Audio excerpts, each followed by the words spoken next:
Halo, Assalamualaikum. Perkenalkan, saya Reza Maulana, dosen pengampu dari mata kuliah Interaksi Manusia Komputer atau IMK. Pada kali ini kita akan masuk ke minggu ke-1 atau pertemuan pertama mengenai pengenalan IMK atau Interaksi Manusia dan Komputer.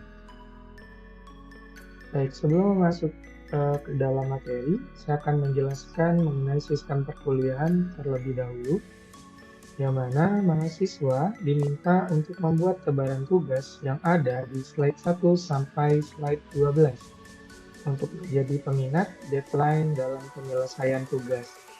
Contoh tabelnya seperti ini, di mana nanti kalian membuat sendiri tugas pertemuan satunya, kalian ngapain aja, kemudian nanti dikumpulkannya dan dipresentasikan pada pertemuan berapa, dan seterusnya. Kemudian, untuk tugas proyek akhir, mahasiswa diharapkan untuk membuat rancangan UI UX dengan pendekatan design thinking, di mana materi design thinking ini ada di minggu ke-10. Kemudian, mahasiswa nanti akan membuat laporan akhir dalam bentuk paper, kemudian prototipe yang bisa dijalankan, kemudian presentasi pada minggu ke-13 sampai dengan 15 sebagai pengganti nilai UAS atau ujian akhir semester. Kemudian untuk kebutuhan proyek dan panduan dapat dilihat pada link di bawah ini. Jadi silakan kalian klik dan pelajari saja. Kemudian untuk kontrak perkuliahannya, yang pertama untuk menindaklanjuti penguatan peningkatan mutu pendidikan tinggi, khususnya pada kriteria pendidikan, di mana program studi harus memiliki suplemen pada kriteria pendidikan. Satu di antara suplemen yang harus ada itu adalah proyek utama atau capstone project, relevan dengan bidang sistem informasi, dan capstone project tersebut merupakan integrasi dari beberapa mata kuliah.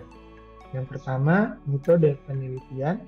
Yang kedua, analisa perancangan sistem informasi atau APSI. Kemudian, manajemen proyek sistem informasi atau MPSI. Kemudian yang keempat, web programming 3. Kelima, jaringan komputer. Dan yang terakhir, interaksi manusia komputer.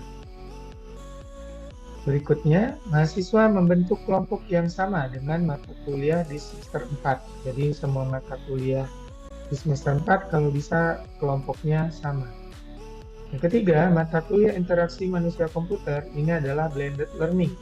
Artinya, minggu ke-1 dan ke-7, minggu ke-1 sampai dengan minggu ke-7, perkuliahan tatap muka yang dilengkapi dengan tugas terstruktur dan mandiri. Kemudian minggu ke-13 sampai dengan 15, presentasi capstone project sebagai pengganti ujian akhir semester atau UAS. Kemudian pada pertemuan 8 dilaksanakan ujian tengah semester atau UTS.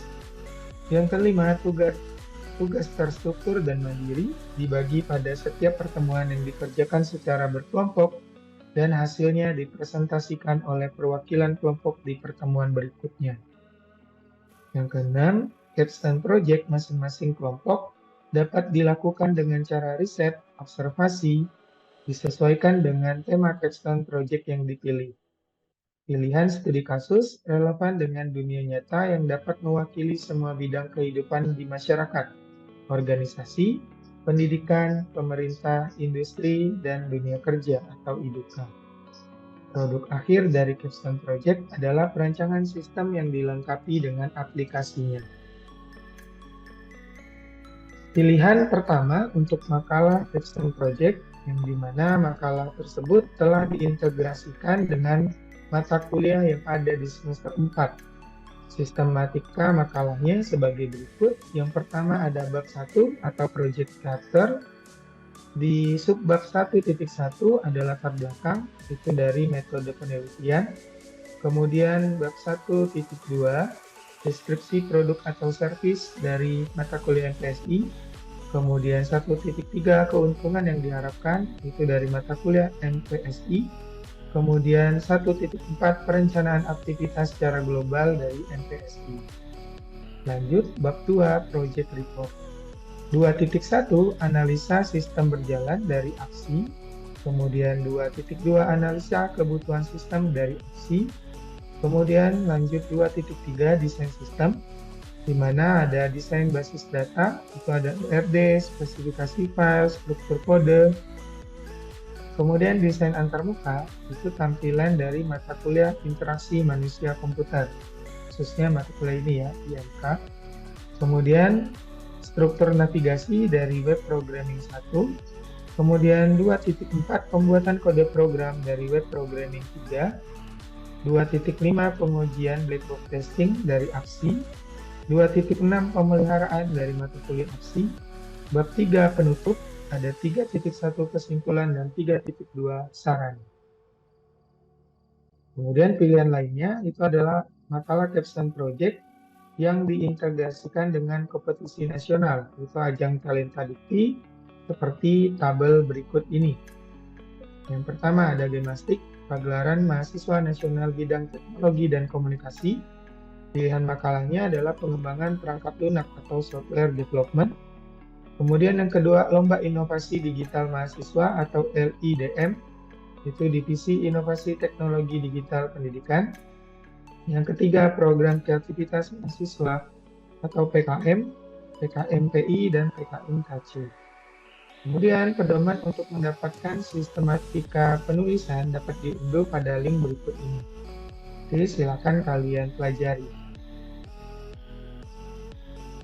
Baiklah, selanjutnya kita masuk ke dalam materi. Kita lanjutkan mengenai pengenalan IMK. Yang pertama adalah latar belakang.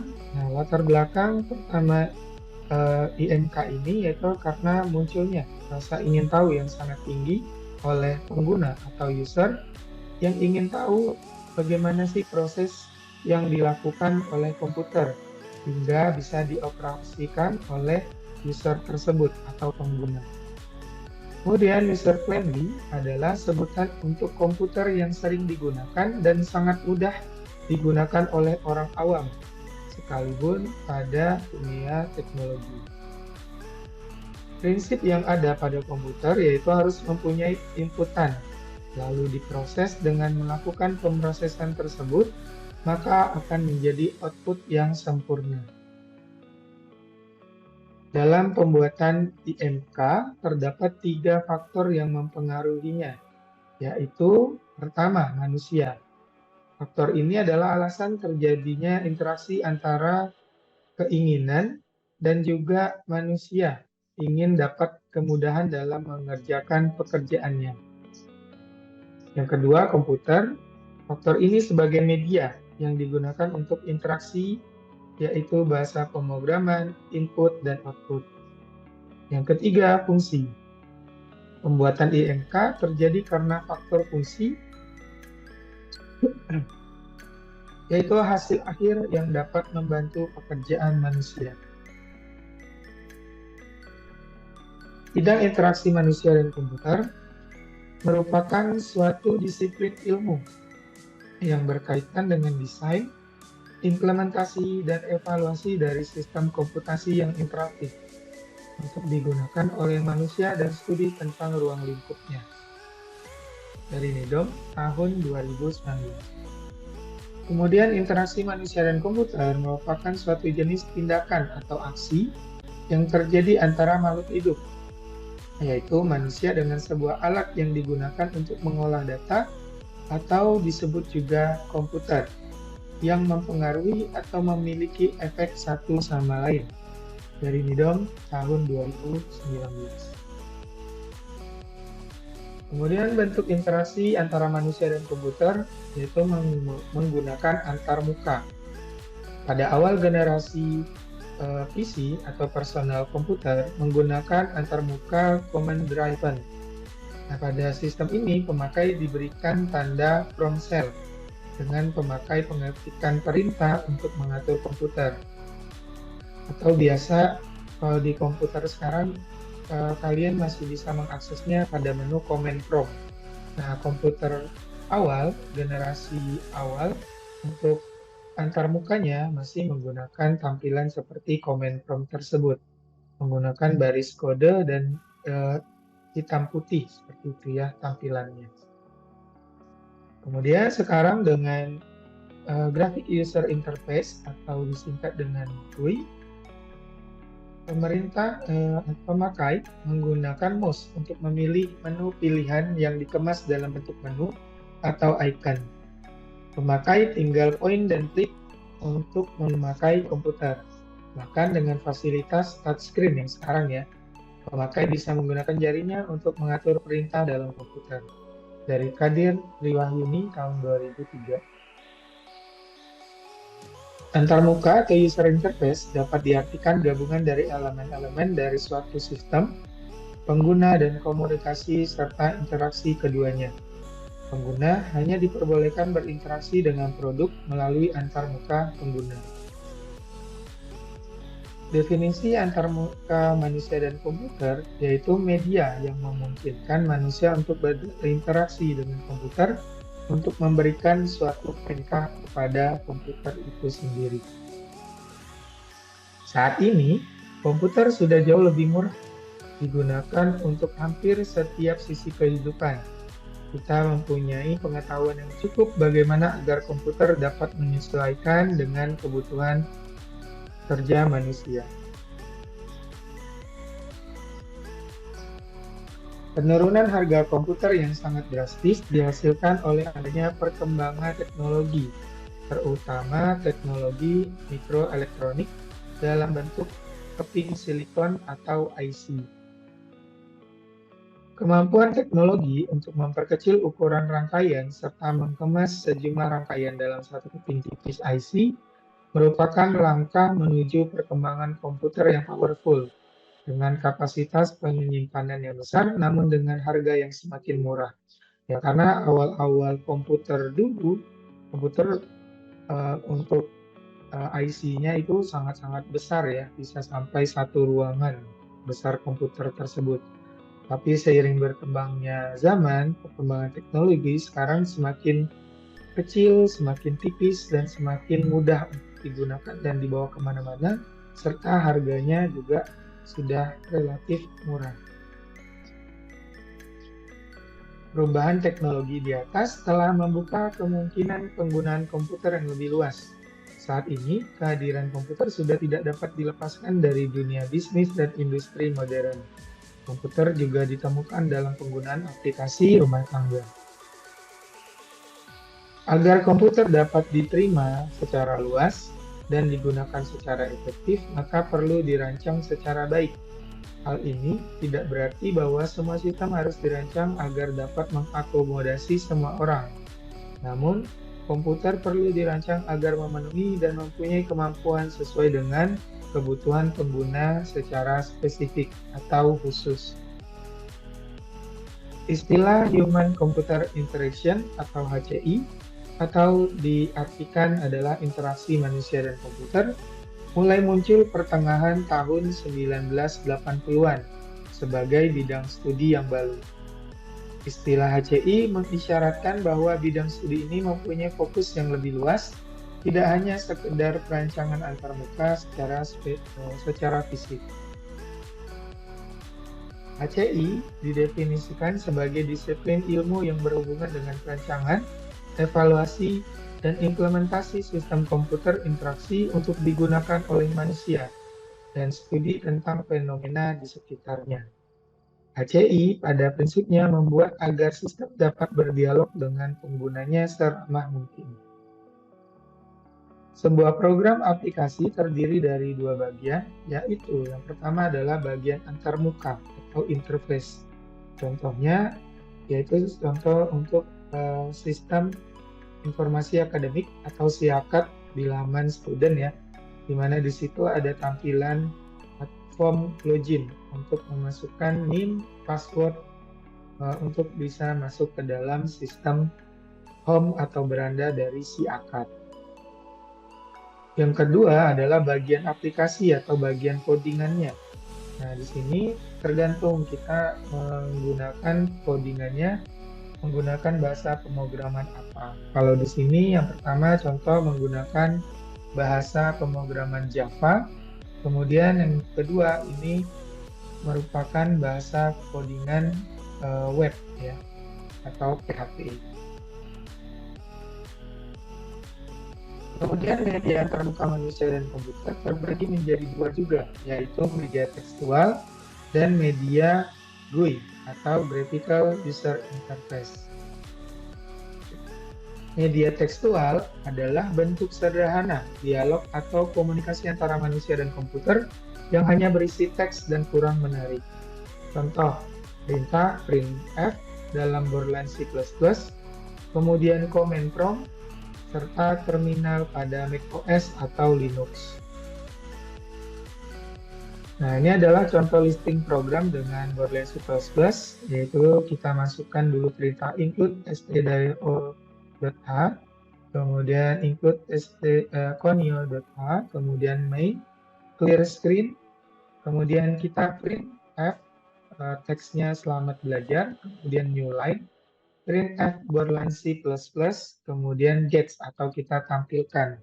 Maka hasilnya akan tampil seperti ini. Selamat belajar, baris barunya Borland C++ atau pada baris keduanya. Kemudian ini adalah tampilan dari command prompt. Kemudian ini adalah tampilan terminal dari MacBook. Kemudian media GUI atau Graphical User Interface adalah bentuk dialog atau komunikasi antara manusia dan komputer yang berbentuk grafis dan sangat atraktif. Contoh antarmuka manusia dengan komputer yang berbentuk grafis menggunakan pemrograman visual, yaitu Visual Basic, Visual Fox Pro, Delphi, dan lain-lain. Sistem GUI, web programming, dan mobile programming.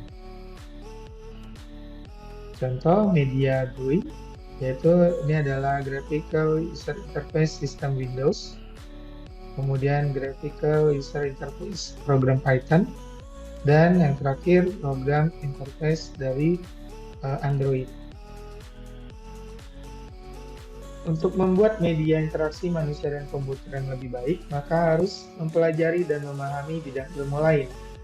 Pertama, ilmu komputer dan teknik berhubungan dengan perangkat keras untuk merancang sistem interaksi manusia dan komputer.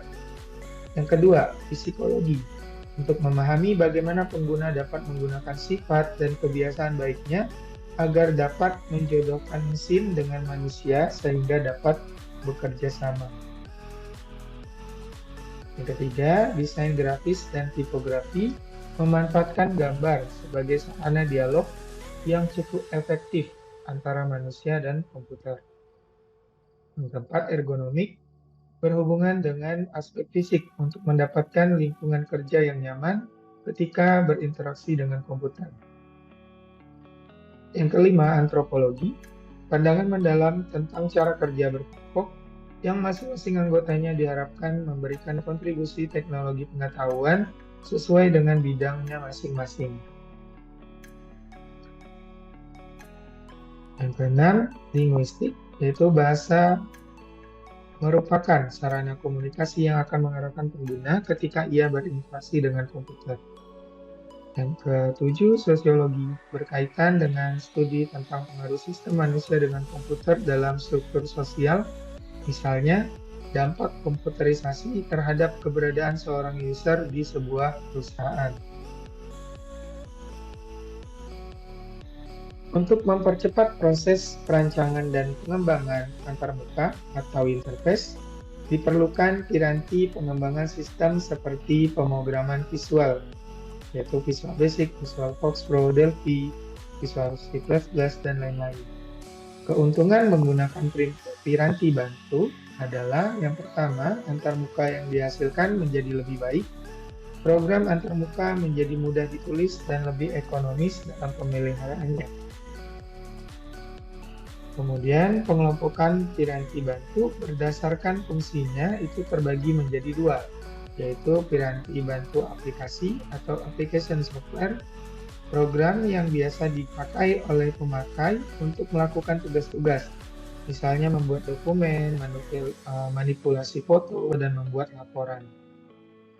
Nah, itu biasanya kita bisa gunakan dalam Microsoft Word, kemudian Photoshop, dan lain sebagainya. Atau membuat laporan dalam Microsoft Excel. Piranti bantu sistem atau sistem software, program yang digunakan untuk mengontrol sumber daya komputer seperti CPU dan hardware masukan ataupun keluaran. Nah, contoh untuk hardware masukan dan keluaran seperti keyboard, mouse, atau printer, monitor, dan lain sebagainya.